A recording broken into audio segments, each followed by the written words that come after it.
নমস্কার বন্ধুরা, তোমাদেরকে স্বাগত জানিয়ে আজকের ভিডিওটা শুরু করছি। আর আজকের ভিডিওতে আলোচনা করতে চলেছি 10ই জুলাই গুরু পূর্ণিমা, অর্থাৎ বৃহস্পতিবার যে গুরু পূর্ণিমার তিথি পালিত হবে, সেই গুরু পূর্ণিমাতে করণীয় এক বিশেষ উপায়। এই দিন আর্থিক উন্নতির জন্য ঠিক সন্ধেবেলা, অর্থাৎ যখন চাঁদের আলো পুরোপুরি পাওয়া যাবে, সেই সময় যে কোনো খোলা জায়গায়, বাড়ির ছাদ, উঠোন, বারান্দা বা মাঠ, যে যার যেখানে সুবিধা হবে সেই খোলা জায়গায় একটি প্রদীপ জ্বালাতে হবে। প্রদীপ জ্বালিয়ে প্রদীপের সামনে দাঁড়িয়ে বা বসে যেভাবে সুবিধা হবে, উত্তর পূর্ব দিকে মুখ করে স্ক্রিনে আসা মন্ত্রটি ওম গ্রাং গ্রিং গ্রং সদ্গুরুবে নমঃ মন্ত্রটি 21 বার জপ করে বৃহস্পতির কাছে নিজের আর্থিক উন্নতি প্রার্থনা করতে হবে। যাদের দীর্ঘদিন ধরে চাকরিতে প্রমোশন হচ্ছে না, তারা কিন্তু প্রমোশনের প্রার্থনা করতে পারো, বা ব্যবসায় যারা উন্নতি চাইছো সেই ব্যবসার উন্নতির প্রার্থনা করতে পারো।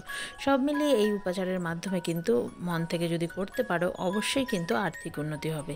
এছাড়াও যাদের শরীর স্বাস্থ্য খারাপ যাচ্ছে, তারা কিন্তু বৃহস্পতির কাছে নিজের শারীরিক উন্নতিও প্রার্থনা করতে পারো। যদি মন দিয়ে এই উপাচারটি করতে পারো, অবশ্যই কিন্তু এই গুরু পূর্ণিমার শুভ মুহূর্তে করা উপাচারে ভালো ফলাফল পাবে। নমস্কার।